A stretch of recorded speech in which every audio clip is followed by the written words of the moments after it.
नमस्कार विद्यार्थी मित्रांनो. मेंटॉरशिप नवीन जो काय MPSCचा डिस्क्रिप्टिव्ह पॅटर्न आलेला आहे, तर त्याच्या मेंटॉरशिपबद्दल आपण चर्चा करतोय. कदम सरांनी काल आपल्याला मार्गदर्शन केलं. आज आपल्यासोबत अ, आदरणीय भूषण देशमुख सर आहेत. ते आपल्याला निबंध लेखन आणि म्हणजेच एसे याच्याबद्दल मार्गदर्शन करणार आहेत. तर पूर्वी 1-2 मिनिटात मी पुन्हा या मेंटॉरशिपबद्दल थोडंसं इंट्रोडक्टरी तुमच्याशी बोलतो. आपण जो काही कार्यक्रम सुरू केलेला आहे त्या कार्यक्रमामध्ये नवीन पॅटर्न कसा असेल, त्याची प्रश्नपत्रिका कशी असेल आणि त्याच्यासाठी आपण काय स्ट्रॅटेजी तयारीची ठेवली पाहिजे, हे आपण डिस्कस करतोय. अ, आपल्याकडे मी कालच्या लेक्चरमध्ये सांगितल्याप्रमाणे आपल्याकडे एक जर टाइम टेबल आपण बघितलं तर 29 मार्च 2026ला मुख्य परीक्षा सुरू होणार आहे. म्हणजे आजपासून आपल्याकडे बरोबर 4 महिने आहेत, आपण असं धरून चालूया. आणि ते करत असताना बॅकग्राऊंडला आपल्याकडे एक राज्यसेवा, महाराष्ट्र राज्यसेवा कृषी याची मुख्य परीक्षेची एक प्रश्नपत्रिका आपल्याकडे अवेलेबल आहे. ती पण जर बघितली आपण किंवा 2011 पर्यंतचे जे जुने पॅटर्नचे MPSCचे प्रश्न होते ते पण जर बघितले, तर प्रश्न खूप हार्ड आहेत किंवा कठीण आहेत असं पण मला वाटत नाही, किंवा खूप सोपे असावेत असं पण नाही. या दोघा तिघांचा मध्य असण्याचीच दाट शक्यता आहे. मी 2-3 प्रश्न तुमच्याबरोबर थोडेसे हायलाईट करतो बघा. Discuss the important factors affecting crop production, किंवा enlist and explain salient features of public distribution system as per the provisions of national food security act 2013. आता हा ॲग्रिकल्चरचा हा पार्ट आपल्याला मेन्सला GS3ला आहेच, पण या संबंधित असे साधेही प्रश्न MPSCने विचारलेले आहेत. म्हणजे UPSCचे हार्ड आणि MPSCचे असे सॉफ्ट क्वेश्चन्स याचा मध्य कुठेतरी साधल्या जाण्याची शक्यता खूप जास्त मला तरी वाटते, किंवा अनेक तज्ज्ञांना वाटते. जसं आपण डिस्कस करू तसं अनेक तज्ज्ञांचं म्हणणं पण आपल्याला थोडंसं कळत राहील. या प्रश्नपत्रिकेनंतर मी जे कॅलेंडर समोर ठेवलं तर बरोबर 16, म्हणजे आजची तारीख, आजपासून आपण हा प्रोग्राम रन केला तर पुढच्या 15 मार्चपर्यंत बरोबर 4 महिने आपल्या हातात आहेत.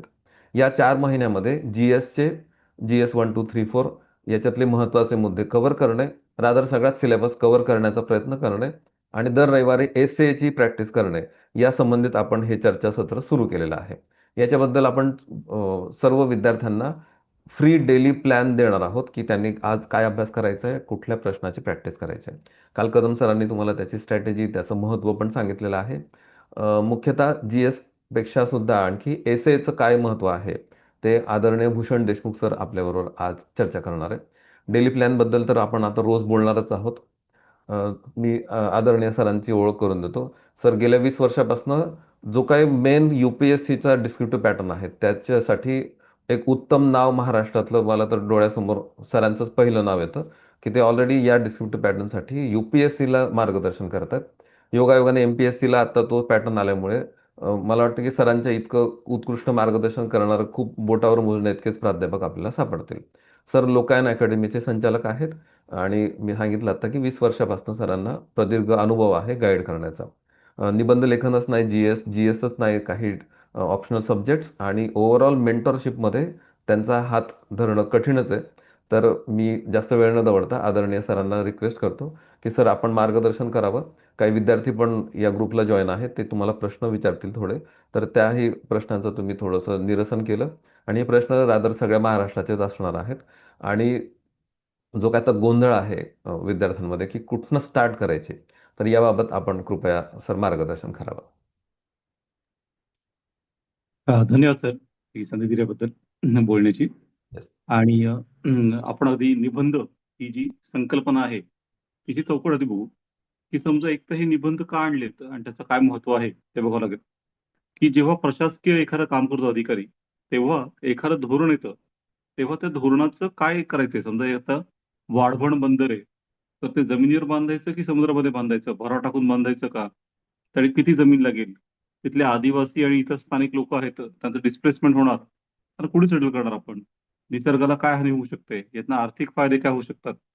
आता काय असतं की मंत्र्यांना साधारणतः कल्पना असते की कशाने काय होऊ शकतं, पण तरी सुद्धा मंत्री आणि इतर यांना एक राईटअप द्यावा लागतो पूर्ण, की बाबा या सगळ्यातनं काय चांगलं वाईट होऊ शकतं. आणि ते त्यांच्या पुढे मांडलं जातं.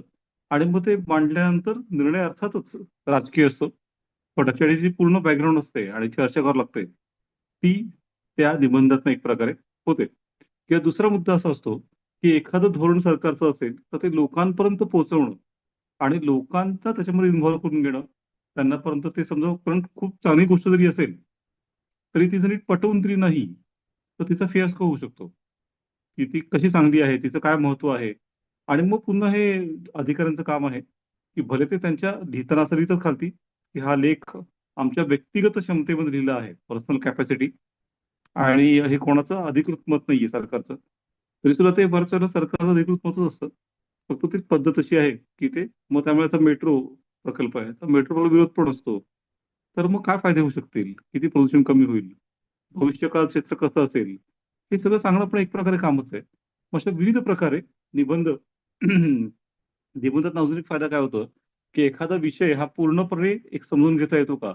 हे यातनं कळतं विद्यार्थ्याचं. कारण काय होतं, की जी-एस मधले जे कॉम्पोनंट आहेत, त्यात असं छोटे-छोटे पीसमील तुकडे आहेत. आणि त्या तुकड्यापुरतं कळतं, की कळलंय. पण एखादा विषय पूर्ण एखादं क्लासिकल म्युझिक सारखं पूर्ण राग गाता येतो का? हे एसे मधूनच कळतं. हे एसे शिवाय नाही कळतं. आणि त्यामुळे मग एसेचं वेगळ्या प्रकारे महत्त्व खूप आहे. थोडंसं इतरही कारणं असे असावीत असं मला वाटतं, की थोडं टेक्निकल प्रकारच्या मुलांचं मत हे वाढलंय. इंजिनियर, डॉक्टर, पॉलिटेक्निक मग बऱ्याच वेळेला थोडंसं असं वाटतं, की यांच्याकडे ती सामाजिक आणि इतर राजकीय चर्चा करायची बाजू आहे का, अँगल आहे का? की जो एसे म्हणून आपल्याला बऱ्यापैकी लक्षात येतो, की त्या प्रकारची चर्चा जमते का? ते पण कारण असावं, की निबंध घेतलाय. त्याच्या आधी ग्रुप डिस्कशन होतं. पण त्यात मग विविध प्रकारचे शहरी, ग्रामीण फरक पडेल किंवा मग ग्रुप डिस्कशनमध्ये सर्वात मोठा इश्यू असा झाला, की विविध भाषा अलाउड आहेत आपल्याकडे. मराठी, इंग्लिश आहे. तर मग कसं काय चर्चा करणार आपण? त्यामुळे एसे आणला आणि मग तो एसे आता एम-पी-एस-सीने पण कंटिन्यू केलाय. आता जुन्या पॅटर्नमध्ये ऑलरेडी एसे होताच. फक्त तो भाषिक अंगाने होता. आता भाषिक पण आहे आणि वैचारिक अंगाने पण तो लिहावा लागेल. हा फरक पूर्वीपेक्षा आता असेल आणि जास्त गुणांसाठी पण आहे. 250 गुणांसाठी 2 एसे लिहायचे आहेत. म्हणजे निश्चितच एक इंटरेस्टिंग चंक आहे म्हणजे 250 एक मोठी गोष्ट आहे आणि त्याच्यामध्ये फरक खूप पडतो, की समजा एसेमध्ये कमी मार्क पडू शकतात आणि खूप चांगले मार्क पडू शकतात. त्या मार्कांमधला जो फरक आहे, तो इथे जास्त असतो. आता हे जे निबंध आहे त्याचा अर्थ काय होतो समजा? तर निबंध म्हणजे ज्याला कुठलंही बंधन नाही, अशा प्रकारची चर्चा.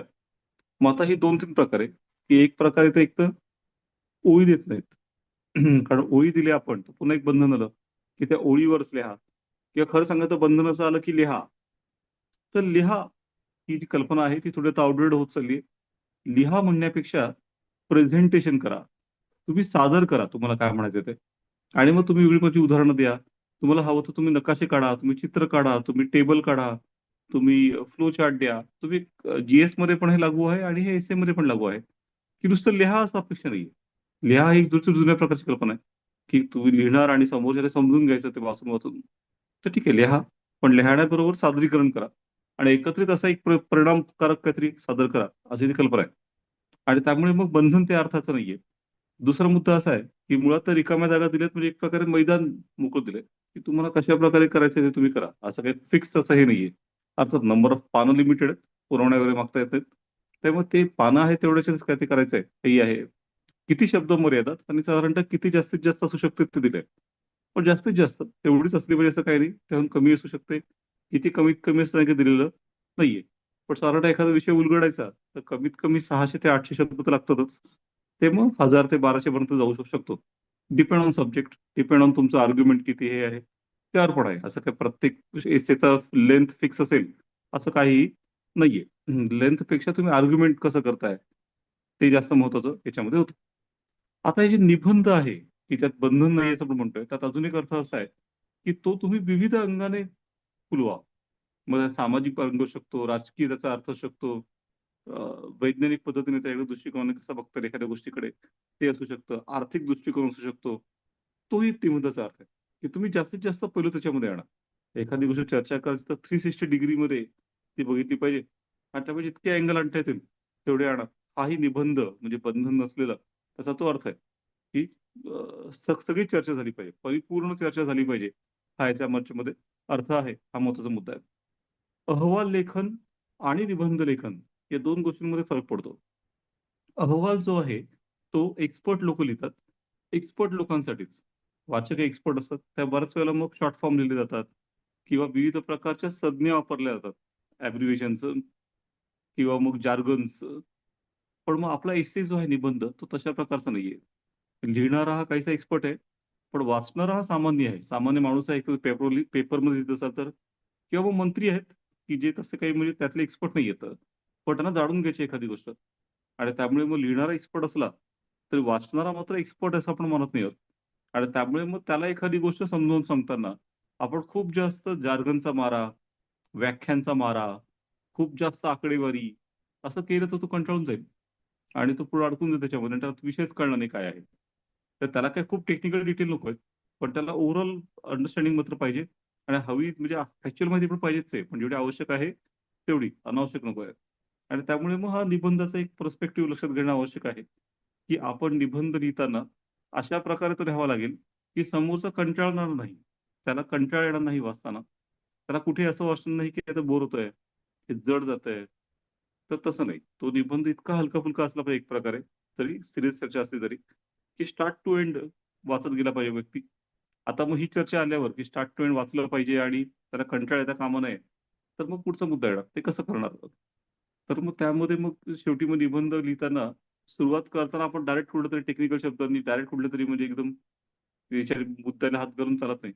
थोडं एंट्रिक मारावं लागतंय. त्याच्यामध्ये काहीतरी चांगला कोट, सुभाषित, एखादा किस्सा असं सांगून आपण त्या विषयामध्ये शिरलो, तर समोरचा इंटरेस्टेड होतो, की "अरे काय आहे?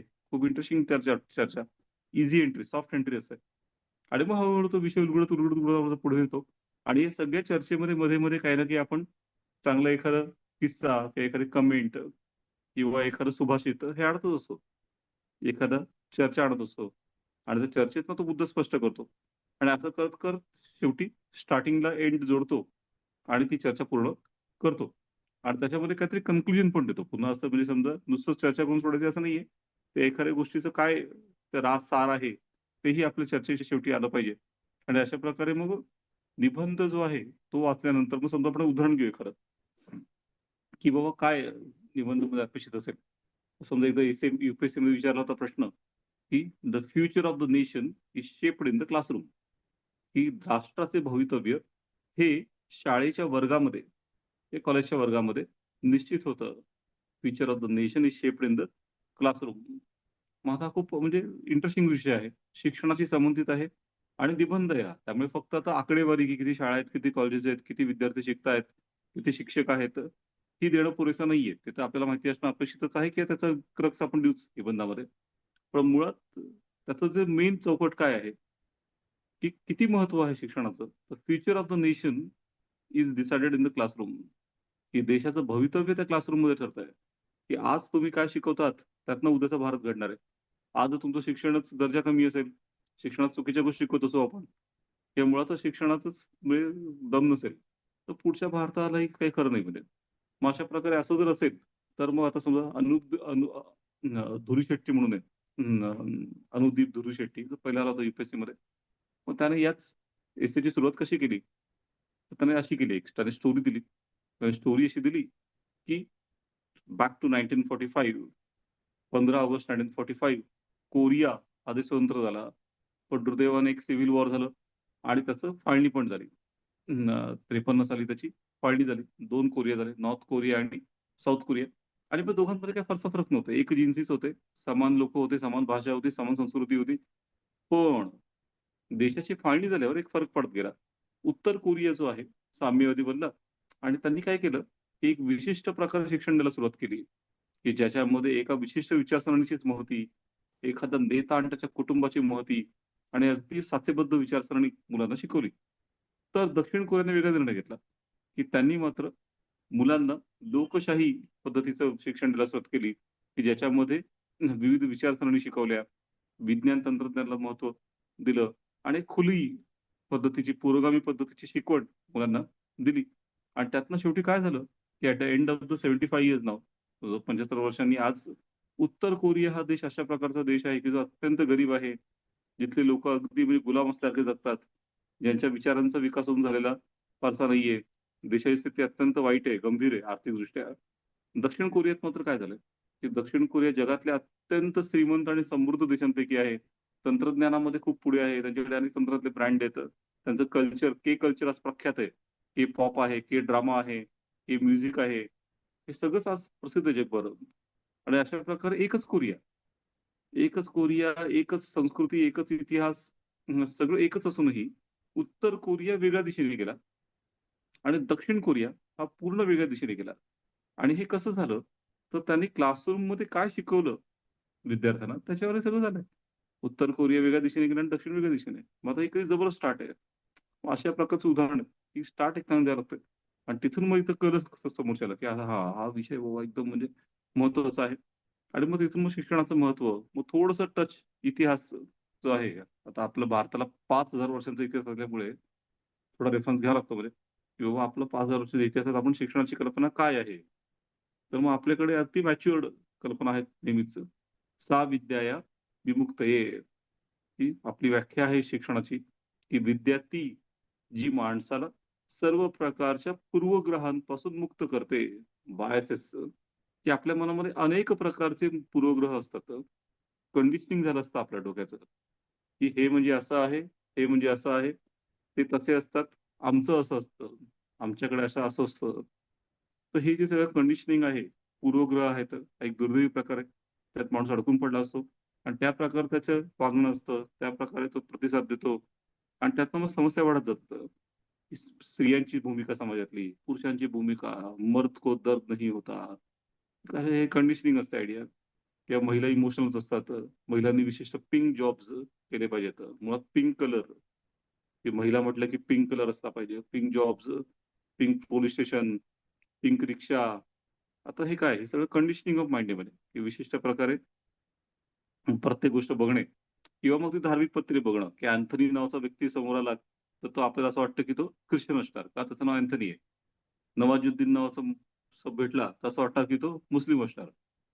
ते आपलं कंडिशनिंग ऑफ माइंड आहे. नवाजुद्दीनचा आणि मुस्लिम असण्याचा काय संबंध आहे? अँथनी असण्याचा आणि ख्रिश्चन असण्याचा काय संबंध आहे बाबा?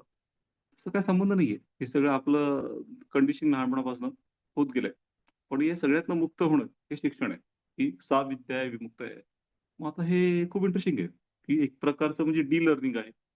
की लर्निंग आपण समाजामध्ये विविध कंडिशनिंग होतं. त्याचं आता डी लर्निंग करून नीट बघता येणं एखाद्या गोष्टीकडे. एखादी गोष्ट एक मूल्य म्हणून बघता येणं. व्यक्तीला व्यक्तीकडे, एखाद्या गोष्टीकडे ते एक विशिष्ट मूल्य आहे असं बघता येणं. हे सगळं मग ही सगळी मांडणी आपल्याला करावं लागेल एसेमध्ये. आणि मग आता त्याच्यामध्ये वेगळ्या प्रकारचे टेम्प्लेट आपल्याला घेता येतील मध्ये, की समजा कुठले-कुठले प्रकार करतात एसे लिहिताना. तर एक प्रकार म्हणजे स्टँडर्ड टेम्प्लेट. म्हणजे प्रमाणित. मग स्टँडर्ड टेम्प्लेट काय आहे? तर त्याच्यामध्ये सरळ आपण म्हणजे बघ आर्थिक, राजकीय, सामाजिक, वैज्ञानिक असे विविध प्रकारचे टप्पे घ्यायचे अँगल आणि त्याच्या प्रकारचं एसे एलॉबरेट करत न्यायचा. असा एक सिंपल स्टँडर्ड हे असतं आणि हा अगदी पॉप्युलर प्रकार आहे, की तो विषयाचं विविध अँगलमधनं आणि ठरवून होती सामाजिक, राजकीय, आर्थिक, वैज्ञानिक पद्धतीने चर्चा करत न्यायची. याहून वेगळे असू शकतात का टेम्प्लेट? तर हो. एक म्हणजे प्रॉब्लेम सॉल्व्हिंग टेम्प्लेट शकतो. प्रॉब्लेम सॉल्व्हिंग समस्या सोडवणे, की ज्याच्यामध्ये आपण काय करू शकतो, की असा एक प्रश्न विचारायचा त्या संदर्भातलं आणि मग त्याचं उत्तर द्यायचं. आणि मग असं एक पॅराग्राफ म्हणजे प्रश्न-उत्तर करत समस्या कशी ती हे करण्याची उलगडत. तो एक टेम्प्लेट आपल्याला असू शकतो, की अजून कुठल्या प्रकारचे असू शकतात का? तर हो, मग टाईम एंड प्लेस टेम्प्लेट असू शकतो. की याच्यामध्ये वेगवेगळे काळ आणि त्याचा सिनेरिओ घेऊन त्याची चर्चा करू शकतो आपण, की त्या काळात त्या समस्येला कसं बघितलं आणि आजच्या काळात आपण या समस्येला ते यायला कसं बघणार आहोत आणि येणाऱ्या काळात आपण कसं बघणार आहोत.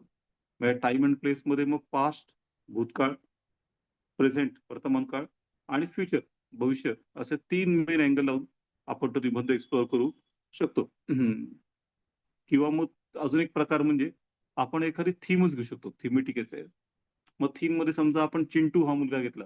चिंटू वाडेकरांचं प्रसिद्ध कार्टून असतं आणि मग तो चिंटू असं एक कॅरेक्टर घेतला आणि मग त्या चिंटूचं एक उदाहरण घेऊन आपण चिंटू शाळेत गेला. मग त्याला शाळेत असं शिकवलं, पण घरी आल्यावर पालक असं म्हणाले आणि त्याचे मित्र असं म्हणतायत आणि अजून काही लोकं भेटले ते अजूनच काहीतरी म्हणाले. आणि मग अशा प्रकारे मग चिंटू गोंधळला, की आता पालक असं म्हणतायत, शाळा असं म्हणते आणि हे मित्र असं म्हणतायत आणि तो दुसरा एक विद्वान भेटला, तो वेगळंच काहीतरी म्हणतोय. नक्की खरं काय आहे? मग चिंटूने शोध सुरू केला. आणि मग त्याला लक्षात आलं, की बाबा काय शिक्षणातनं त्याला मिळालं पाहिजे आणि काय मिळतंय आणि त्यातनं त्याचं काय म्हणणं आहे. मग अशा एका थीम घेतली आपण. तर मग चिंटूचे वेगळे केस स्टडीज, चिंटूचे पालक, चिंटूचे शिक्षक, चिंटूचे मित्र आणि अशी थीम घेऊन ते एक्सप्लोर करत मग चिंटूची शाळा आणि मग तो पूर्ण म्हणजे तो एसे एक इंटरेस्टिंग पद्धतीने चिंटूवर सेंड करायचा. Chintu start, Chintu middle, Chintu end. पण त्यानिमित्ताने सगळी चर्चा मात्र इंटरेस्टिंग पद्धतीने झाली पाहिजे. प्रसंग एकत्र करत आणि इतकं इंटरेस्टिंग की म्हणजे असं वाटतं की पटकथा वाचतोय आपण. एखाद्या चित्रपटाची आपण पटकथा वाचतो आहोत असं वाटावं. मग ही पण एक स्किलफुल प्रकार आहे आणि खूप इंटरेस्टिंग एसे बनतो तो. थेमेटिक एसे म्हणतात त्याला. मग आता थेमेटिक लिहायचं का स्टँडर्ड पद्धतीने करायचं का टाइम अँड प्लेस पद्धतीचा टेम्पोरल हे घ्यायचं का प्रॉब्लेम सॉल्व्हिंग प्रकारचं निबंध लिहायचा. हे डिपेंड आहे की निबंधाचा विषय काय आहे, त्या विषयाची मागणी काय आहे, त्याच्यावर डिपेंड आहे. असं तुम्ही कुठलाही एसे कुठल्याही लिहून चालत नाही. कुठल्यासाठी काय सुटेबल ठरेल त्यानुसार ते ठरतं. समजा जर ग्लोबलायझेशन आहे समस्या, मग ग्लोबलायझेशन आणि समस्या असा साधारणतः विषय असेल, तर मग तो प्रॉब्लेम सॉल्व्हिंग जो इश्यू आहे, हे प्रॉब्लेम काय आहे आणि सोल्युशन काय असू शकतं. या प्रकारची चर्चा आपण केली, तर तो जास्त चांगल्या प्रकारे होऊ शकतो. असं आपल्याला म्हणता येईल. पण मग समजा हे शिक्षणाचा चर्चा केली आपण, तर कदाचित थेमेटिक एसे खूप चांगला होऊ शकतो. चिंटू आणि त्याचं कल्पना आहेत त्या. आणि आपण लोकशाही आणि तिचं भवितव्य असं काही असेल, तर मात्र मग ते स्टँडर्ड प्रकार आहे. सामाजिकदृष्ट्या लोकशाहीचं काय आहे, धार्मिकदृष्ट्या लोकशाहीचं काय आहे, वैज्ञानिक दृष्टीने बघितलं लोकशाहीचं काय आहे. तसं वेगवेगळ्या प्रकारे आपल्याला करता येईल. तशा प्रकारे हे प्रॅक्टिसने विविध प्रकारचे जे स्टँडर्ड फॉर्मॅट्स आहेत, त्याच्यावर हळू पकड येते. एसे लिहिताना एक महत्त्वाचा मुद्दा असा उभा राहतो, की एसे लिहिताना तुम्ही खूप जास्त संज्ञा, या जार्गन किंवा मोठे-मोठे शब्द किंवा पल्लेदार वाक्य वापरणं आवश्यक आहे का? तर त्याचं उत्तर असं आहे की नाही म्हणजे, की सिम्प्लिसिटी इज अ कोर म्हणजे साधेपणा सोपा नसतो. उलट जड-बदक आपण करून ठेवलं काहीतरी, तर त्यातनं असं काहीसं वाटतं की तुम्हाला अज्ञान लपवायचंय आणि म्हणून आपण काहीतरी मोठी-मोठी वाक्य लिहितो की ज्यांचा अर्थ लागत नाही. तर साधेपणा आणणं तर कठीण असतं उलट. आणि त्यामुळे कल्पना, वाक्य ही अशी जड वाटता कामा नये. क्लिअॅरिटी असेल, तर साधेपणा येतो मध्ये. आणि मग साधेपणातनं तो उलगडत गेला. त्यामुळे मग पुन्हा तो साधा आहे म्हणजे काहीतरी कमी प्रतीचा आहे असा अर्थ नसतो म्हणजे. उलट साधं लिहिणं कठीण असतं. Being simple is difficult. साध्या गोष्टी कठीण असतात. त्यासाठी साधना लागते म्हणजे एक प्रकारे. तर सिंपल पद्धतीने एखादी गोष्ट समजवता येते. आणि त्यामुळे मग खूप जास्त पल्लेदार वाक्य, खूप जडबदक काहीतरी शब्द आणि कल्पना हे अव्हॉइड केल्या पाहिजेत. पण त्याच वेळी असं नको व्हायला, की आपण अगदी वरवरची चर्चा करतो. किंवा कुठलेच पुरावे देत नाही आहोत. की समजा आता आपण महिला संदर्भातल्या कधी चर्चा करतोय, महिला सुरक्षा. तर महिला सुरक्षेची चर्चा करताना आपल्याला आता विविध प्रकारचे जे कायदे आहेत, त्यांचंही थोडक्यात सांगावं लागेल, की बाबा पॉश नावाचा कायदा आहे.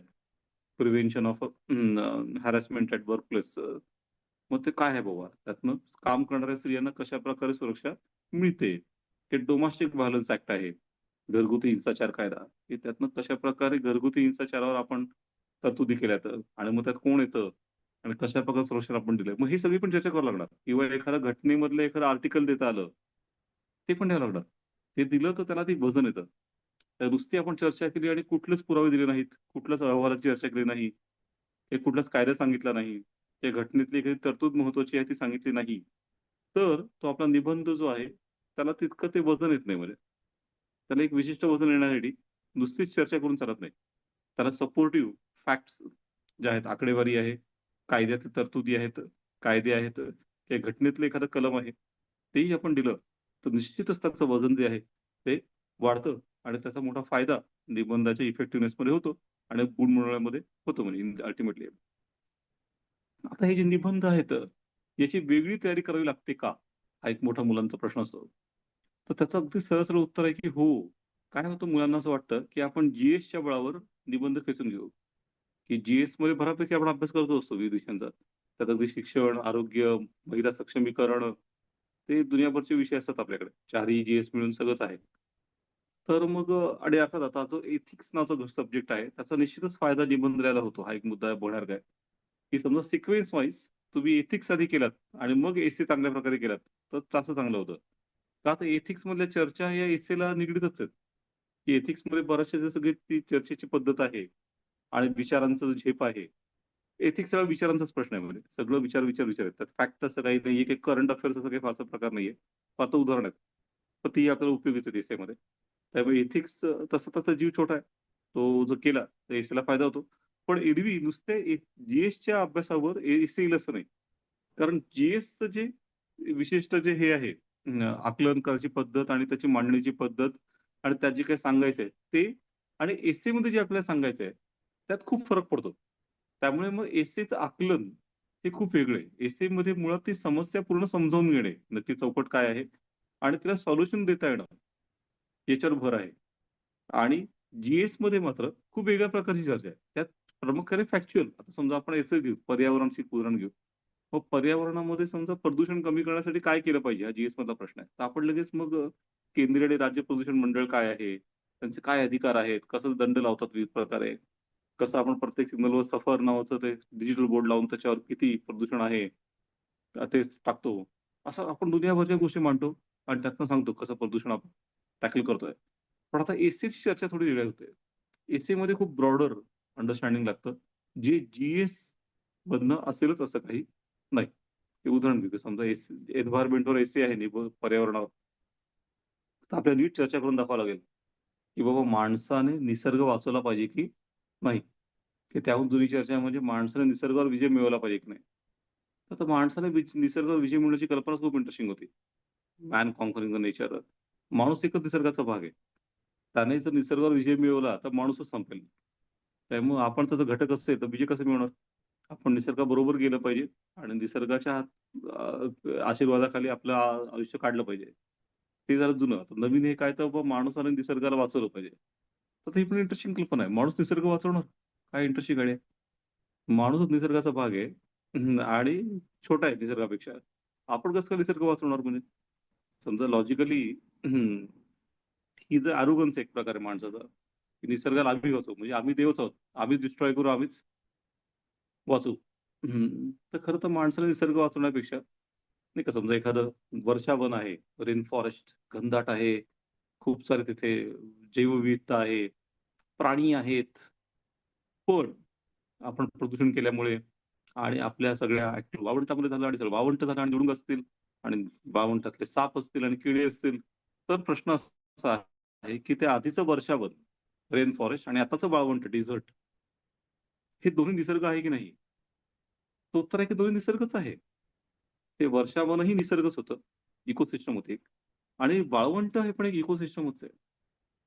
त्यामुळे काय झालं वर्षावनाचं वाळवंट झालं. दोन्ही इकोसिस्टमच आहेत. दोन्ही निसर्गच आहे. याचा अर्थ वर्षावनाचं वाळवंट झाल्यामुळे निसर्गाला फरक पडला नाहीये.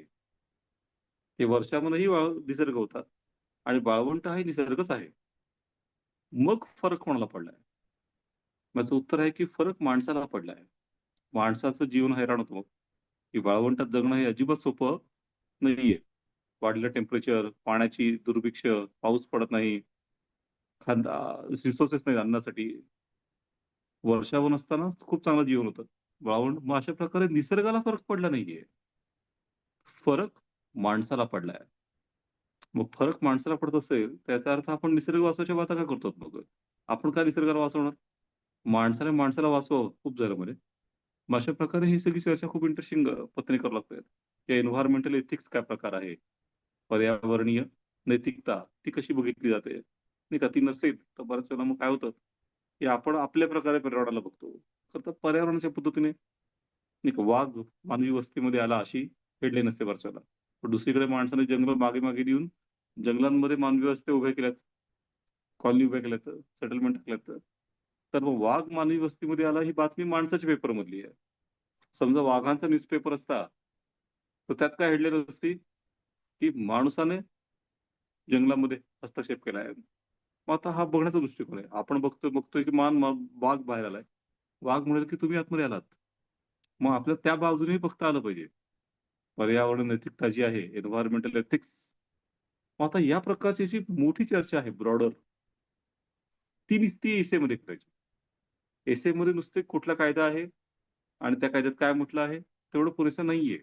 ती चर्चा एसेसाठी पुरेशी होत नाही. त्याहून मोठी चर्चा आपल्याला करावी लागेल. त्याचं तत्व जे आहे एखादं, ते तत्व काय त्याच्यावर करावं लागेल आणि ते तत्व कितपत आपल्याला आकलन झालं आहे माणसाला आणि ते कशाप्रकारे आपल्याला पुढे घेऊन जावं लागेल, ही चर्चा करावी लागेल. आता कोणी म्हणेल की चर्चा येणार कुठनं आपल्याला? तर त्याचं उत्तर असं आहे, की नुसती न्यूजपेपर वाचून मिळू शकत नाही. न्यूजपेपर तर आपल्याला वाचायचं जी-एससाठी. वर्तमानपत्र वाचल्याशिवाय तर शक्यच नाही. पण निबंधासाठी आपल्याला वेगळं वाचन करावं लागेल आणि ते वेगळं वाचन असं असेल, की विविध प्रकारची पुस्तकं नॉन फिक्शन प्रकारची पुस्तकं, की ज्याच्यामधनं आपल्याला विविध घटक जे आहेत ते हळू क्लिअर होतील, की एखादा विषय ते आता समजा माधव गाडगीळ यांचं पुस्तक आहे. निसर्गाचा छंद, आनंद कंद. अप्रतिम पुस्तक आहे त्यांचं लेखांचं आहे. मग ते ते पुढे पर्यावरणवादी आहेत. मोठे अभ्यासक आहेत निसर्गाचे. त्यांचा खूप इंटरेस्टिंग दृष्टिकोन आहे सगळ्याकडे बघायचा. ते वाचल्यावर आपल्याला इतक्या नवीन गोष्टी कळतात, की अरे असंही बघता येतं का निसर्गाकडे म्हणजे.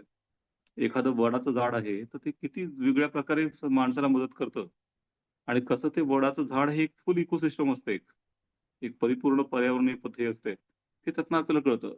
जे एरवी कुठल्या जीएसच्या पुस्तकामधून आपल्याला किंवा मग वर्गीस कुरियन यांचं पुस्तक आहे. I too have a dream. माझंही एक स्वप्न होतं मराठीत पण आहे. सहकार काय आहे? सहकारची ताकद काय आहे? सहकार विस्तारला तर कशाप्रकारे त्यातनं एकाच वेळी अनेक ध्येय साध्य होतात, की नुसतं आर्थिक नव्हे, तर सामाजिकदृष्ट्या कसा फायदा होतो? राजकीयदृष्ट्या नक्की काय त्यातनं फरक पडतो?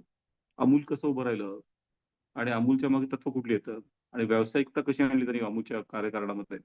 खूप जबरदस्त आहे. ते एकदा वाचलं, की सहकार, सहकारची क्षमता, सहकारचं भवितव्य याबद्दल पूर्ण क्लॅरिटी आपल्याला येऊन जाते. अशी पुस्तकं वाचणं आवश्यक आहे. अशी खूप इंटरेस्टिंग पुस्तकं आहेत, की ज्यातनं आपल्याला एक तो विषय एकदम इंटरेस्टिंगली क्लिअर होतो. त्याचं अंडरस्टँडिंग डेव्हलप होतं आणि त्यातनं आपल्याला खूप सारे किस्से मिळतात किंवा उदाहरणं मिळतात. एपीजे अब्दुल कलाम यांचं प्रख्यात पुस्तक आहे, विंग्ज ऑफ फायर.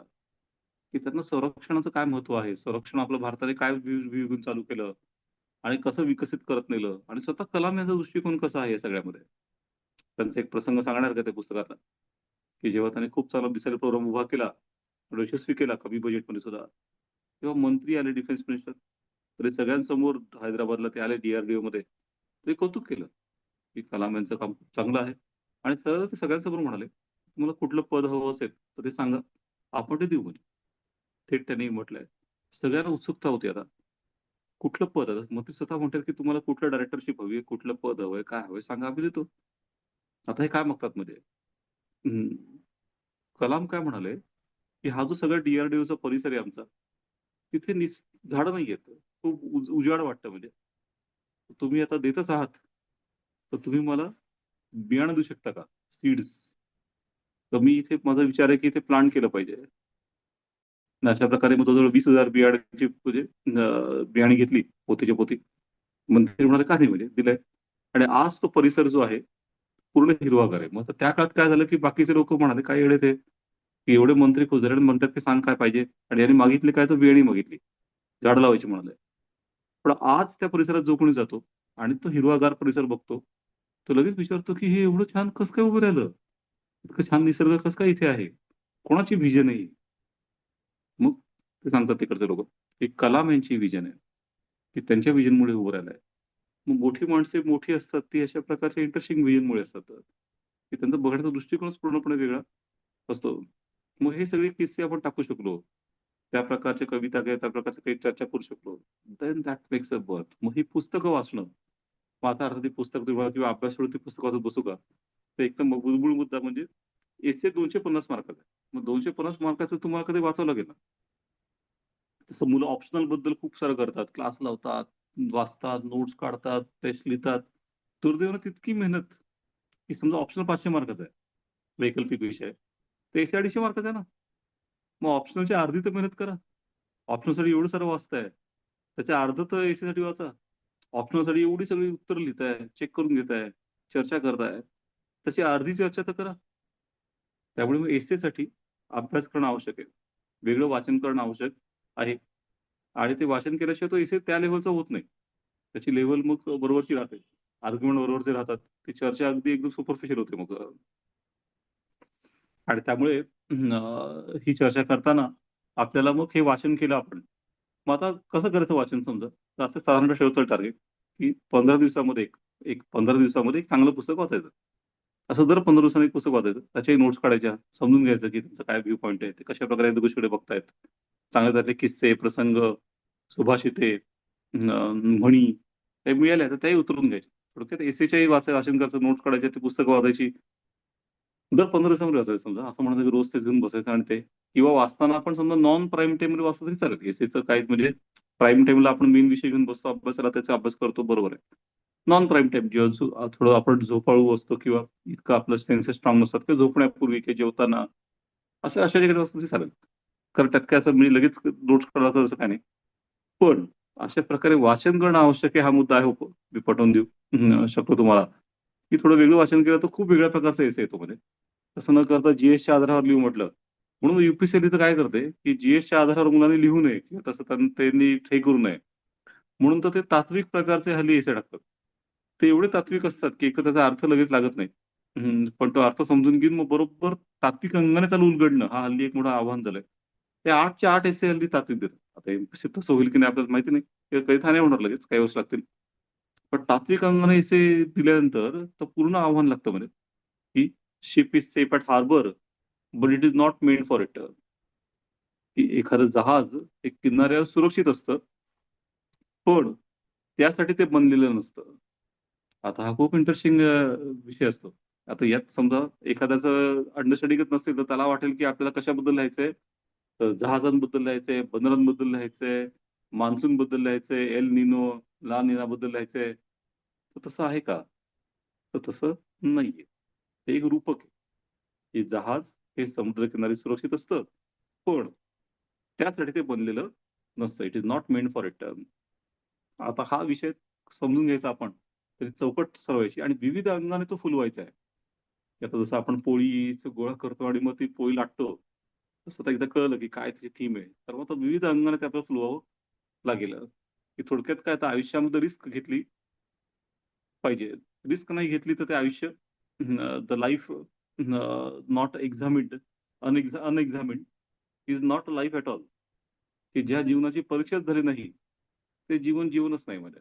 असा एसे त्यांनी सेपरेटली विचार की हाच प्रकारचा एसे त्यांनी पुन्हा एकदा वेगळ्या प्रकारे विचारलाय, की those who do not leave the home do not reach. ते कुठे निघतच नाहीत जायला. ते कुठे पोहोचत पण नाहीत. की मग ते म्हणजे पुन्हा तोच मुद्दा आहे, की तुम्ही काही ना काही रिस्क घेतली पाहिजे. Failure can't be like deterrent. तुम्हाला असं वाटतं की नाही अपयश येईल तर काय? अपयश तर येऊ शकतंच. कुठे बी निघालं पाहिजे. हं. मंजिल तो मिल ही जाएगी, मंजिल तो मिल ही जाएगी, भटकते हुए ही सही, गुमराह तो वो है जो घर से निकले ही नाही. की वाट चुकली कोणाची जी निघालीच नाहीत. की निघालात तर अर्थात निघालात तर हा धोका आहे की तुमचा रस्ता चुकेल. पण रस्ता चुकणारा एके दिवशी योग्य रस्त्यावर येऊन शेवटी ध्येयाप्रती पोहोचतो. जे घरातून निघतच नाहीत, ते मात्र कुठे पोहोचू शकत नाहीत. मग थोडक्यात मग हीच थीम त्यांनी वेगळ्या वर्षी वेगळ्या वेळी विचारली, की life unexamined is life not worth किंवा the ship is safe at harbour, it is not meant for it. जहाज किनाऱ्यावर सुरक्षित आहे. मग त्या सगळ्यामध्ये आपल्याला विविध अंगाने ते घ्यावं लागेल, की समजा सामाजिक अंगाने काय आहे. तर सामाजिक अंगाने आपण विविध प्रकारचे सामाजिक प्रयोग केले पाहिजे. मग समजा आता नाईट लाईफ, की 24 तास शहर चालू ठेवलं पाहिजे का एखादं? तर आपण ठेवत नव्हतो आत्तापर्यंत. रात्री महिलांसाठी सुरक्षित नसतं. रात्री ही गुंड लोकं सगळे बाहेर असतात. दारू पिलेले लोकं बाहेर असतात. असुरक्षित आहे, बंद ठेवा सगळं. रात्री नका फिरू बाहेर. रात्री झोपा घरी. काय म्हणता त्याच्यावर काय प्रयोग केला पाहिजे? तर 24 तास शहर चालू ठेवा. त्यामुळे उलट ट्रॅफिकही ॲडजस्ट होईल. पोल्युशनही त्यामुळे प्रमाणात कमी होईल. आणि 24 तास करतात की काम. काय फरक पडतो? तुम्ही म्हणाल की नाही ते महिलांना वगैरे सेफ्टी नसते. तर तसं नाहीये. कायदा सुव्यवस्था पाळणं हे तुमचं काम आहे. तुम्ही तरी ठेवा, की महिलांना किती तास बाहेर पडता आलं पाहिजे दिवसातनं, घरातनं? तर 24 तास ना. तुमची सेफ्टी ठेवणं तुमचं काम. मग आता हा प्रयोग केला पाहिजे का? केला पाहिजे आणि आता आपण त्या दिशेने चाललोच आहोत. आता सरकारने महाराष्ट्र सरकारने शेवटी सांगितलंय, की दुकानं 24 तास उघडी ठेवता येतील, हॉटेल 24 तास उघडे ठेवता येतील. पूर्वी नियम होता, की नाही रात्री 10:00ला बंद करायचं, 11:00ला बंद करायचं. का बाबा? का बंद करायला सांगताय? काही लोकांचा धंदा रात्री होतो, तर रात्री करू दे. काही लोकांचा दिवसा होऊ दे. शहर 24 तास चालू दे ना. विकसित देशांमध्ये शहरं 24 तास चालतात. तिथे अशा प्रकारे रिस्ट्रिक्शन नसतात. मग आता हेच पुन्हा ship it safe at harbour. रात्री बंद ठेवलं तर क्राईम कमी होतील असं मला वाटतं. तर तुम्ही क्राईम कमी होतील अशी कशी करू नका. तुम्ही 24 तास शहर चालवा, अर्थव्यवस्था पूर्ण चेन चालू द्या आणि त्याप्रकारे तुम्ही काम करा. मग असं हे एक उदाहरण. मग असं वेगळ्या याच्यामध्ये आर्थिक याच्यामध्ये आपण काय केलं पाहिजे? तर आर्थिक याच्यामध्ये आपण रिस्क घेतली पाहिजे. मोठे-मोठे प्रकल्प हातामध्ये घेतले. नाही का समृद्धी हे चांगलं उदाहरण आहे, की समृद्धीला अनेकांनी विरोधही केला. पण तसं नाही घेतलं तर मग विदर्भ, मराठवाडा आणि पश्चिम महाराष्ट्र हे जोडल्याशिवाय पश्चिम महाराष्ट्रातली समृद्धी ही मराठवाडा, विदर्भापर्यंत नेता येणार नव्हती. समृद्धी पसरवणं ही महत्त्वाची गोष्ट आहे. त्यामुळे आपली समृद्धी नुसते बिहारचे लोकं, यूपीचे लोकं वापर घेतात आणि आपल्याच लोकांना वापर होत नाहीये. असं का होतंय मग? तर तसं नको व्हायला. तर त्यामुळे मग समृद्धी महामार्ग हा बांधला आपण आणि त्याचा आता फायदा पण होतोय म्हणजे. मग अशा प्रकारचे प्रकल्प मोठे हातात घेता आले पाहिजेत. रिस्क घेता आली पाहिजे. ते फेल होण्याची शक्यताही असतेच. पण म्हणून ते करायचेच नाहीत, असं काही नाहीये. की एखादी आंतरराष्ट्रीय ट्रिटी आहे. जसं आपलं आरसेपचं उदाहरण आहे. की रिजनल कॉम्प्रिहेन्सिव्ह इकॉनॉमिक पार्टनरशिप ते भारताने सही केली नाही. मग ते नाही केली तर आपल्याला या सगळ्या देशांशी व्यापार करण्यामध्ये आता प्रॉब्लेम निर्माण झाले. चीन, दक्षिण-पूर्व आशिया ती केली असती सही आरसेप. तर काय आपला व्यापार अजून चांगल्या प्रकारे वाढला असता. आता अमेरिका जशी आपल्याला धमकावते आणि कॉर्नर करायला बघते ते होऊ शकलं नसतं. पूर्वेकडे आपला मोठा व्यापार उभा असता आज आणि पश्चिमेकडनं आपण अडचणीत आलो नसतो आज जसं आलो तसं. पण आता मग हा रिस्कचा मुद्दा आहे. की रिस्क घेण्याची क्षमता ती चुकू पण शकतो निर्णय कधी-कधी. पण तरी मग निर्णय घ्यायचा नाही आणि करायचं नाही थोडीच आहे. मग असं खूप वेगळ्या प्रकारे की आपल्या विद्यार्थ्यांना आपण साहसी गोष्टी शिकवल्या पाहिजेत. की हल्ली काय झालं की आता 1 किंवा 2 मुलं असतात तर मग पालक त्यांना अजिबात कुठे रिस्क घेऊ देत नाहीत. की हे करू नको, ते करू नको, पाण्यात जाऊ नको, ट्रेनने एकट्याने क्रॉस करू नको. तसं नाही ना. Ship it safe at harbour. पण तुम्ही त्यांना जीवन जगू द्या ना. विविध प्रकारचे रिस्क घेऊ द्या. तर ते पुढे जाऊन विकसित होतील. तर ते काहीतरी देशासाठी पण करू शकतील, स्वतःसाठी करू शकतील. नाहीतर आपण त्यांना पुढे निर्भर बनवून ठेवलं. हे करू नको, ते करू नको. त्यांचा विकास कसा होणार? अशा अनेक उदाहरणांनी, अनेक वेगळ्या प्रकारे हा विषय आपल्याला एक्सप्लोर करता येईल आणि तसं करणं आवश्यक आहे. तर मग तो एसेमध्ये. आपल्या ह्याच्यात जहाजांबद्दल आणि नौकानयनाबद्दल लिहायचं नाहीये. तर हाच विषय म्हणजे की बाबा रिस्क कशी घ्यावी लागेल विविध अंगांमध्ये, ते आपल्याला दाखवून द्यावं लागेल. तर अशा प्रकारे अनंत आमची ध्येयाशक्ती, अनंत आमुची आशा, अन किनारा तुला पामराला, कुसुमाग्रज. कोलंबसचे गर्वगीत, की कोलंबसचं गर्वगीत खूप सुंदर आहे. तर ते म्हणतात, की तो सागराला किनारा आहे. पण माणसाच्या इच्छाशक्तीला, आशांना आणि उमेदीला किनारा नाहीये. अनंत आमुची इच्छाशक्ती, अनंत आमची आशा, की आम्ही सगळ्यावर मात करू आणि दूर-दूरपर्यंत जाऊ, असं त्यांनी म्हटलंय. मग त्या प्रकारच्या कविता, त्या प्रकारच्या कोट्स आपल्याला टाकता आल्या, तर तो एसे फुलतो. आणि मग अशा प्रकारे हे सगळं चर्चा एका विशिष्ट प्रकारे आपल्याला करता आली चांगल्या पद्धतीने. मग एसेमध्ये एक महत्त्वाचा मुद्दा म्हणजे काय आहे, की कोहेसिव्हनेस म्हणजे काय तर सलगता पाहिजे. तुम्ही एखादं आर्ग्युमेंट करताय, तर ते बरोबर म्हणजे विशिष्ट दिशेने गेलं पाहिजे. तर तुम्ही एकाच एक आर्ग्युमेंट करताय, एका पानावर दुसऱ्या पानावर विरुद्ध आर्ग्युमेंट करताय. तिसऱ्या पानावर वेगळंच काहीतरी सांगताय. तसं नसतं. मग तुमचं तो पेज चांगलं वाटतं, की त्या पेज नुसतं वाचलं तर वाटतं, की काहीतरी इंटरेस्टिंग मांडलंय. पण दुसरं वाचल्यावर कळतं, की अरे या पहिल्या आर्ग्युमेंटचा दुसऱ्या आर्ग्युमेंटचा काही संबंध नाही, की असा तो विरुद्ध संबंध आहे. तिसऱ्या पेजवर अजून काहीतरी वेगळंच मांडलंय. तर नाही. मग per se, page to page, paragraph to paragraph तो असेल इंटरेस्टिंग. पण तो पूर्ण एसे म्हणून इफेक्ट करत नाही. आणि त्यामुळे पूर्ण एसेची थीम आधी पक्की करून मग ती एक्सपांड करणं. सेंद्रिय पद्धतीने तो विकसित करणं एसे हा अत्यंत आवश्यक मुद्दा आहे. आणि त्यामुळे एक एसे लिहायला जो 1.5 तास दिला आहे, 1 1/2 तास एक एसेला लागतो. आणि मग 3 तासामध्ये 2 एसे. तर 1.5 तासातला पहिला अर्धा तास जो आहे, post half an hour, that is just expanding of the idea, elaboration of the idea. की ती कल्पना काय आहे एसेची? काय थीम आहे? ती कशाप्रकारे आपल्याला विविध दिशेने एक्सप्लोर करता येईल? कुठल्या प्रकारे स्टार्ट करता येईल? कुठल्या प्रकारे स्टार्ट आणि एंडचं महत्त्व प्रचंड आहे. स्टार्ट हा अट्रॅक्टिव्ह असली पाहिजे. एंड ही अट्रॅक्टिव्ह असला पाहिजे. एंड स्टार्टला कनेक्टेड असला पाहिजे आणि दोन्ही ते विषयाशी संबंधित असलं पाहिजे. आणि एसे साधारणतः आशावादी, भविष्यदर्शी असा असला पाहिजे. बरं चला निगेटिव्ह आपण कधी मांडायला गेलो, हे होऊच शकत नाही. मानवाला भविष्यच नाहीये. Everything is going towards doom. हे डूम सेयर्स असतात. निराशावादी व्यक्तिमत्व. तसं असता कामा नाही. तसं काही करायचं नाहीये. आशावादी असलं पाहिजे. मनुष्याने आजपर्यंत अनेक संकटांवर मात केली. शेवटी तो माणूस आहे. त्याच्यामध्ये खूप जास्त जीवनिच्छा आहे आणि चुका करतो तो, पण त्याचा तो भारी पडतो. मग अशा प्रकारे आपल्याला ती मांडणी करता आली पाहिजे.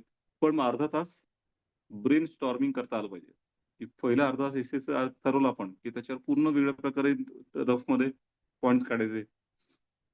उदाहरणं फिक्स करायची, कविता फिक्स करायच्या आणि त्यानंतर मग स्टार्ट आणि एंड फिक्स करायचं चांगल्या प्रकारे. आणि मग पुढच्या 1 तासामध्ये 1 तास खूप असतो मग आता प्रिंटआउट घ्यायचा एक प्रकारे. आणि मग प्रत्यक्ष लिहिताना सहसा खूप मोठे बदल नाही करायचे मग. एकदा तुम्ही सगळं ठरवलंय आता कशाप्रकारे ते करायचं एक्सप्लोर आणि लिहायचंय. तर मग तेच तुम्ही ऐनवेळेवर बदल करायला घेतलेत, तर पूर्ण एसेचा ढाचा जो आहे तो बेडअप बनतो आणि त्याचा शेपच बिघडतो मग. मग नक्की तुम्हाला काय लिहायचं होतं आणि तुम्ही काय आर्ग्युमेंट करताय आणि कशाबद्दल बोलताय हेच कळत नाही. तसं नको व्हायला. त्यामुळे त्या अर्ध्या तासामध्ये तुम्हाला चांगल्या प्रकारे ब्रेनस्टॉर्मिंग करून, थीम पक्की करून, त्यानुसार एक्सप्लोर करत गेलात तुम्ही, उदाहरणं देत गेलात. That's a best. या सगळ्यामध्ये मुलांचा एक असा एक प्रश्न असतो, की कधी-कधी आम्हाला कविता आठवत नाहीत. रिलेव्हंट कविता रिलेव्हंट झाला तो पुन्हा. कुठलीतरी कविता आठवते आणि ती टाकली असं झालं. हा एक वयाला सवय असते, की त्यांना काहीतरी आठवतंय ते लिहिणार. तर तसं नाही, त्यात तुम्हाला आठवतंय असं मुद्दा नाही. त्या विषयाला रिलेव्हंट आहे का? त्या प्रसंगाला रिलेव्हंट आहे का? नाही आठवलं तर काय करायचं? तर त्याचं उत्तर एकदम इंटरेस्टिंग आहे, की तुम्हाला जर नाही आठवलं, तर तुम्ही तयार करा कविता. ती क्षमता असली पाहिजे. तयार करा. काय फरक पडतोय? तात्पुरतं कवी होता आलं पाहिजे. आता निबंधकार तर झाला जात. कवी होता आलं पाहिजे. तर कवी म्हणजे काय असं कसं काय? तर असं नाही करता येतं. थोडीफार प्रॅक्टिस केली तर कविता पण लिहिता येते. तर ती सगळ्या वेगळ्या म्हणजे अर्जुनाच्या भात्यामध्ये अनेक बाण होते. अर्जुनाच्या भात्यामध्ये अनेक बाण होते असं म्हणतात. मग ते बाण म्हणजे काय तर विविध कौशल्य होती त्याच्याकडे. की विविध प्रकार तो मारा करू शकेल. विविध प्रकारचे प्रकारे समोरच्याला ट्रॅक करू शकेल. तसं आपल्याही भात्यामध्ये अनेक बाण असले पाहिजेत. की वेळ पडलं तर कवी होता आलं पाहिजे, निबंधकारी होता आलं पाहिजे, कथाकार होता आलं पाहिजे, निवेदक होता आलं पाहिजे, जमलं पाहिजे म्हणजे. असं काय चालणार नाही की मला हे जमतं आणि ते जमत नाही. हे सगळं शिकण्यासाठी स्पर्धा परीक्षा आहेत. विविध प्रकारची कौशल्य तुम्हाला आली पाहिजेत. आणि त्यामुळे मग खूप बाऊ न करता आपण हे सगळं शिकत गेलो आणि पॉझिटिव्ह ॲटिट्यूड ठेवला, की नाही मी शिकणार आहे. आणि खरोखर ही चांगली संधी आहे. निबंधाच्या निमित्ताने आपलं चांगलं वाचन होतं. आपल्या व्यक्तिमत्त्वाची खोली वाढते. डेप्थ आधी थोडा आपण उथळ असतो. पण निबंधाच्या वाचनाने निश्चितच आपली खोली वाढते. अरे आपण जेव्हा ते लिहितो तेव्हा आपल्यालाच कळतं, की अरे आपल्याला ते इफेक्टिव्ह बनतं. तर जी-एसमध्ये फायदा होतो, विविध ठिकाणी फायदा होतोच. पण एकंदरीत व्यक्तिमत्त्वाला मोठा फायदा आहे याच्यामुळे. तर असं म्हणत, की याचा आपला एक फायदाही खूप होणार आहे. त्या दृष्टीने आपल्याला बघितलं पाहिजे. आता सगळ्या पुस्तकांच्या याद्या वगैरे संदर्भ देतो, तो काही इश्यू नाहीये. ती पुस्तकं आणि मराठीमध्ये उत्कृष्ट पुस्तकं उपलब्ध आहेत चांगली-चांगली वेगवेगळ्या विषयांवर. पण आपल्या 15 दिवसाचा नियम लावून ते वाचत गेलो आपण. त्याच्याही नोट्स काढल्या. बेस्ट. त्यातनं आपल्याला एक चांगलं एक अंडरस्टँडिंग बिल्डअप होईल आणि एसे खूप फायदा होईल यात काही निश्चित नाही. निश्चितच. आणि शिवाय वृत्तपत्र वाचताना सुद्धा आता वृत्तपत्र आपण वाचतच असतो न्यूजपेपर. पण मेनली आपण जी-एसच्या अँगलने वाचतो. प्रिलिम आणि मेन्स. आणि जी-एसच्या दृष्टीने फॅक्च्युअल गोष्टी काढतो. आता एसच्या दृष्टीने ॲडिशनल काय काय करायचं? एखादं इंटरेस्टिंग आर्ग्युमेंट, एखादी इंटरेस्टिंग कोट, चर्चा एसेच्या दृष्टीने मिळाली. न्यूजपेपरमध्येही असतात काही ना काही. तर ती एसेच्या नोटबुकमध्ये आपल्या वेगळं नोटबुक करा आणि स्वतः हाताने लिहा पुन्हा. हे हाताने लिहिण्याचं महत्त्व खूप आहे. की एखादी भाषा माहिती असणं आणि ती हातातनं उतरणं यात थोडा फरक असतो. बरं तर आपल्याला माहिती जास्त शब्द असतात. पण ते उतरताना तितके उतरत नाहीत. या माहितीचा फ्लो चांगला असतो, पण उतरताना उतरत नाही. मग त्यासाठी लिहायची प्रॅक्टिस लागते. मग या निमित्तानं लिहायची प्रॅक्टिसही होते. अक्षरालाही वळण लागतं. फ्लो येतो आपल्याला आणि त्यामुळे लिहा स्वतः. की वृत्तपत्रामध्ये काही चांगलं तुम्हाला आढळलं किंवा हे चांगलं आर्ग्युमेंट आहे. चांगली चर्चा केली आहे. ते अंडरलाईन करा, ते उतरवून घ्या. हळू त्याचं एक हे करा, की बाबा वैज्ञानिक पद्धतीच्या चर्चेमधले काय विषय आहेत, आर्थिक पद्धतीच्या चर्चेमधले काय विषय आहेत, सामाजिक चर्चेमध्ये कोणते-कोणते विषय आहेत आणि अशा प्रकारे तुम्ही सेग्रिगेशन करत गेलात, तर हळू तुमचं एक तयार होईल एक मटेरियल, रॉ मटेरियल, कच्चा माल. आणि तो कच्चा माल असा तयार केलात, तर तुम्हाला मग एसे कुठलाही असो, तो कच्चा माल वापरून खूप चांगले आर्ग्युमेंट, खूप चांगली चर्चा, फ्रंट लाईन चर्चा. कारण का हा एक मोठा मुद्दा आहे. फ्रंट लाईन हा एक मुद्दा चर्चेचा राहिला आपला. चर्चा फ्रंट लाईन असली पाहिजे. माझ्या एका स्टुडंटने लिहिलं होतं एकदा एसेमध्ये, की महिलांनी शक्यतो 7च्या आत घरात आलं पाहिजे. त्यांच्यासाठी चांगलं आहे. तर मगाशी म्हटल्याप्रमाणे हे आर्ग्युमेंट किती मूर्खपणाचं आहे. 7च्या आत कसं मुलांनी आलं पाहिजे घरात? का आलं पाहिजे? तुम्ही सेफ्टी ठेवा ना. किंवा भारतातली बालमजुरांची स्थिती आपण सुधारली पाहिजे का? भारतातली, राज्यातली बालमजुरांची स्थिती आपण सुधारली पाहिजे का? तर त्याचं उत्तर असं आहे, की ते अजिबात सुधारता कामा नये. का कामा नये? तर मुळात बालमजुरीवर आपण बंदी घातली आहे. किती बालमजूर असले पाहिजे? तर 0 बालमजूर असले पाहिजे. मग तो त्याची स्थिती सुधारायचा प्रश्नच कुठे येतोय? तर बालमजूर काम करतायत कुठेतरी आणि आपण जाऊन आवडीच लावणार, की बघ बुवा तुला मी कधी देतो. काय संबंध आहे? मुलं ही शाळेत असली पाहिजेत. खेळाच्या ग्राउंडवर असली पाहिजेत. आज खेलने दो म्हणजे जश्न है बचपन आहे तो. बालपण हे एक प्रकारचं जश्न आहे म्हणजे एक सोहळा आहे. तो तो सोहळा तसा तो साजरा झाला हे झाला पाहिजे. साजरा झाला पाहिजे. लहान मुलांना कामाला लावणं याहून वाईट गोष्ट असू शकत नाही. मग अशा प्रकारे हे सगळं तुम्हाला म्हणजे मग फ्रंटलाईन आर्ग्युमेंट हे आहे, की बालमजुरांची स्थिती सुधारता कामा नये, हे आर्ग्युमेंट आहे. सुधारली पाहिजे हे आर्ग्युमेंट नाहीये. किंवा मग पिंक जॉब महिलांना दिले पाहिजे की नाही? तर पिंक जॉब म्हणजे रिसेप्शनिस्ट नाही का? बहुसंख्य ऑफिसेसमध्ये रिसेप्शनिस्ट जी असते, ती महिला असते. तर पिंक जॉब तयार केले पाहिजे की नाही? दिले पाहिजे. त्याचं उत्तर काय आहे पुन्हा? त्याचं फ्रंट लाईन आर्ग्युमेंट असं आहे, की त्याचं उत्तर आहे की नाही. पिंक जॉब नावाचा प्रकार चुकीचा आहे. का बरं? महिलांनी दुय्यम प्रकारचीच कामं करायची. मेन ऑफिसमधलं काम महिला करू शकत नाहीत का? त्या एम-डी होऊ शकत नाहीत का? सीईओ होऊ शकत नाहीत का या ऑफिसमधल्या? त्यांनी फक्त रिसेप्शनिस्टच काम का करायचं म्हणजे? किंवा चांगला पुरुष चांगला रिसेप्शनिस्ट असू शकत नाही. हे कोणी सांगितलं? ही आयडियाच इंटरेस्टिंग आहे. मग अशा प्रकारचं हे जे म्हणजे पुन्हा कंडिशनिंग आहे आणि स्टिरियोटायपिंग आहे. हे स्टिरियोटायपिंग करतो आपण, की महिलांची कामं ही, पुरुषांची कामं ही. यांनी अशा प्रकारे हे केलं पाहिजे, त्यांनी तशा प्रकारे केलं पाहिजे. हे खूप चुकीचं आहे समाजामध्ये. मग हे सगळं तुम्हाला आर्ग्युमेंटमध्ये आणता आलं पाहिजे आणि फ्रंट लाईन आर्ग्युमेंट करता आले पाहिजे. आपण बॅकवर्ड 10 वर्षापूर्वीचे आर्ग्युमेंट, 20 वर्षापूर्वीचे आर्ग्युमेंट, 30 वर्षापूर्वीचे आर्ग्युमेंट, तेव्हाचे आर्ग्युमेंट वेगळे होते. ते करायला लागलो, तर समोरच्याला लगेच कळतं एसी वाचनाला, की याला फ्रंट एंड आर्ग्युमेंट माहितीच नाहीये. त्याला विचारांमध्ये कशाप्रकारे आता भर पडली किंवा वेगळेपणा आलाय, तो माहिती नाहीये. तो माहिती नसेल, तर मग आपण अडचणीत येऊ शकतो. त्यामुळे विविध क्षेत्रातले फ्रंट लाईन आर्ग्युमेंट समजून घेतले पाहिजे, की समजा आता सहकारी संस्था आहेत. तर सहकारी संस्थांनी स्पर्धा केली पाहिजे का? अमूलने वाराणसी, गोकुळशी स्पर्धा केली पाहिजे का? का सहकारी संस्थांनी सहकार्य केलं पाहिजे? तर आता त्याचं उत्तर असं आहे, की स्पर्धा केली पाहिजे. स्पर्धा अत्यंत आवश्यक आहे. सहकारी स्पर्धांनी आपापसामध्ये स्पर्धा केली पाहिजे. दुर्दैवाने महाराष्ट्रामध्ये महानंद काय करतं, की सगळ्यांना एकत्र आणून किमती ठरवतं, मोनोपोली त्यांची आणि किमती फिक्स करतं, मॅक्स फिक्सिंग सारखं. त्या महाराष्ट्रात स्पर्धा होती त्यांच्यामध्ये आणि त्यामुळे हे आपले वारणा, गोकुळ मिळून अमूलसमोर उभं राहू शकत नाहीत. का? कारण अमूल स्पर्धेसाठी तयार असतं काय? हे तयार नसतं. त्यांचं म्हणणं आहे, की आम्ही सहकारात सहकार करतो. अमूलचं म्हणणं आहे, की सहकारात स्पर्धा असली पाहिजे. मग 2 वेगळे मॉडेल आहेत. मग त्याचा अमूलला फायदा झाला, अमूल पुढे चाललंय आणि हे आपले सगळे तोट्यात आणि धोक्यात येत चालले. तर पण मग हे समजून घेतलं नाही, तर मग हे होणारच ना. मग ही सगळी फ्रंटलाईन आर्ग्युमेंट. आर्ग्युमेंट चुकले, आर्ग्युमेंट बॅकवर्ड असतील, तर त्याचा मोठा फटका प्रत्यक्ष परीक्षेत आणि पुढे व्यवहारामध्ये राज्याला, लोकांना, देशाला पडू शकतो. आणि त्यामुळे मग हे फ्रंटलाईन आर्ग्युमेंट प्रत्येक क्षेत्रात काय आहे ते समजून घेतले. त्याप्रकारे मांडणी करता आली, तर त्याचा फायदा योग्य प्रकारे होतो. तशा प्रकारे एसे लिहिणं हे आर्ट आहे एक प्रकारचं. कला आहे. कलेसारखं बघितलं पाहिजे. आणि दर आठवड्याला एक एसे सरांनी म्हटल्याप्रमाणे लिहिलात तुम्ही, तर निश्चित तुम्हाला फायदा होईल. मग सुरुवातीला खूप चांगले एसे नाही झाले, तरी काही काळजी करायची गरज नाही. तसं तुम्ही नका समजू. तुम्ही लिहा. हळू-हळू, हळू-हळू ते चांगले बनतील. की चुका होणार आहेत म्हणून ते करायचं नाही. Keep it safe at harbour, but it is not meant for return. की तुम्ही रिस्क नाही घेतली तर रिवॉर्डही मिळणार नाहीतर. आणि त्यामुळे लिहायला लागा आणि हळू ते इम्प्रूव्ह होईलच याची मला आशा आहे. तर हे जर माझ्याकडनं एक प्रेझेंटेशन. आता तुमचे काही प्रश्नोत्तर असतील ती आपण करूयात तर. सर. हां, सर खूप छान, खूप धन्यवाद सर. म्हणजे एकदमच त्या आयडियाज क्लिअर झाल्या आणि नेमकं काय करायला पाहिजे ते बरोबर आत्ता कळालं सगळ्या विद्यार्थ्यांना. आणि तुम्ही जे म्हणतायत की बॅकग्राऊंडला वाचन करायला पाहिजे, त्या आधीच झालं पाहिजे होतं हे पण मला कळतंय आता. पण ठीक आहे, आता अजूनही वेळ गेलेली नाहीये म्हणून आपण ते वाचन सुरू ठेवूया. अजित, अनिता, खुशबू, तुम्हाला काय प्रश्न विचारायचे असेल तर विचारा प्लीज. हॅलो, नमस्कार सर.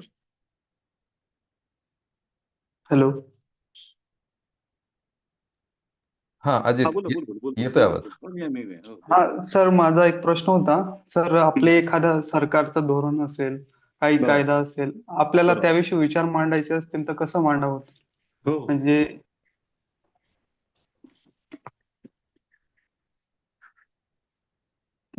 तर या बाबतीत काय आहे समजा, की मुलांना बरंचसं हे असतं, की सरकारी धोरणाच्या विरुद्ध जायचं का आपण? सरकारी धोरणावर टीका हो, करायची का? इंटरव्ह्यूमध्ये पण हा मोठा इश्यू होतो मुलांचा. तर इथे थोडंसं चर्चा नीट बघितली पाहिजे, की आपल्या देशाचं ब्रीदवाक्य हे सरकार मेव जयते आहे की नाही? हो, हो. आहे की नाही? म्हणजे सर, डिप्लोमॅट आन्सर द्यायचं की नाही सरकार मेव द्यायचं? जयते हे आपलं ब्रीदवाक्य आहे की नाही देशाचं? हो, आहे सर. नाहीये. काय आहे?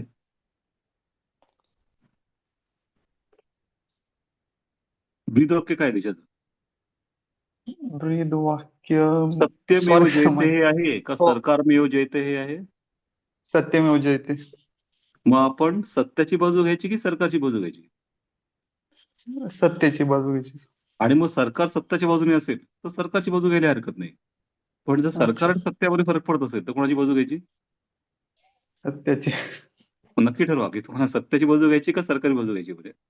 आणि त्यामुळे हे एकदा सत्याची. निश्चित झालं, तर फार टेन्शन घ्यायची गरज, की तुम्ही सत्याची बाजू घ्या. सरकार हळू तुमच्या बाजूने येईल की नाही? हो. कदाचित लगेच नाही येणार, पण नंतर पण यावं लागेल. शेवटी बाजू सत्याचीच घ्यावी लागते. सभ्यता ज्या उभ्या असतात, त्या सत्याच्या आधारेच उभ्या असतात. ज्या सभ्यता सत्यापासून दूर होतात, त्या सभ्यतांचं काय होतं? नुकसान. त्या कोसळतात. ते टिकू शकत नाहीत. आणि त्यामुळे मग पुन्हा आता सरकार, बऱ्याच वेळा सरकार म्हणजे लोक वाटतं की सरकार म्हणजे कुठलं सरकार? केंद्र सरकार हा वेगळ्या प्रकारे, राज्य सरकार वेगळ्या प्रकारे आणि जिल्हा परिषद, पंचायत समिती आणि ग्रामपंचायत वेगळ्या प्रकारे. थोडक्यात सरकारचेच 3 लेव्हल आहेत. केंद्र, राज्य आणि जिल्हा. मग या तिघांची धोरणं वेगळी असू शकतात की नाही कधी-कधी? हो. असू शकतात. मग आता इथे विषय असा आहे की मग नक्कीच सरकारची बाजू घ्यायची म्हणजे कुठल्या सरकारची? केंद्र सरकारची, राज्य सरकारची का जिल्हा सरकारची? आणि त्यातही सरकारी धोरण हे फिक्स असतं की बदलत असतं? काय खरं आहे? बदलत असतं सर. तेही बदलत असतं. त्यात तुम्ही एखादा आर्ग्युमेंट करून पेपर देऊन याल आणि ते पेपर चेक करायला जाईपर्यंत सरकार धोरणच बदललं. तर चला तू तोंड हम्म. कशी? तुम्हाला वाटलं तुम्ही सरकारची बाजू घेतली. ते धोरणच बदललंय. आणि त्यामुळे हा मुद्दा फारसा म्हणजे हे नाहीये, म्हणजे सोपा आहे, म्हणजे कठीण नाहीये, की सरकारवर टीका करणं आपलं उद्दिष्ट नाहीये इथे, की ते आपण टीका करायला बसलो नाही होतो ते. पण त्याचा उलटा प्रकार असा नाही की आपण सरकारची बाजू घ्यायला बसलोय. टीका करायलाही बसलो नाहीये आणि बाजू घ्यायलाही बसलो नाहीये. None of this. आपण काय आहे हे मांडलंय ते बसतो.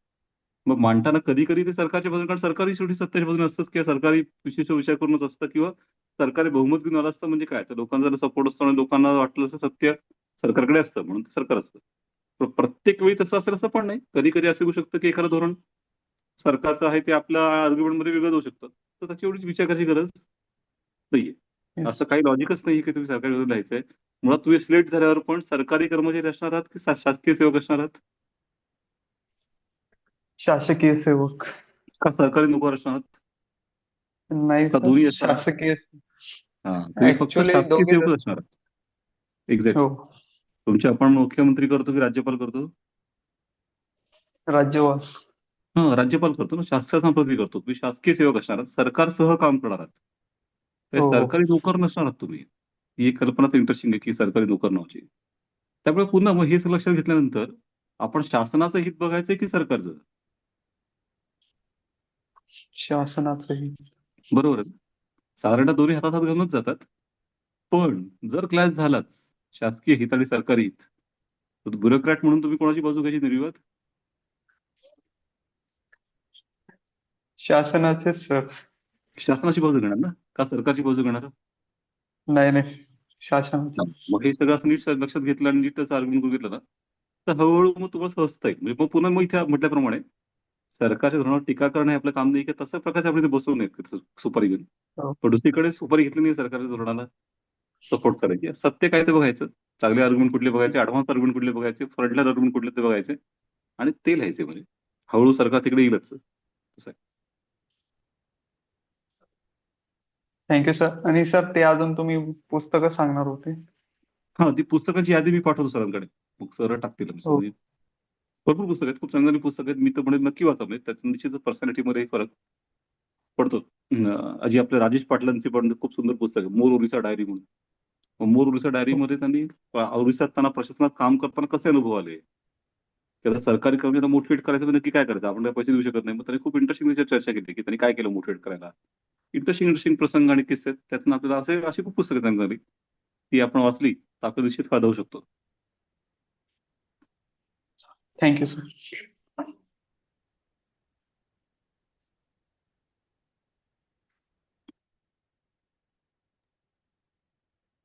येस, कोणाला विचारायचं आहे अजून?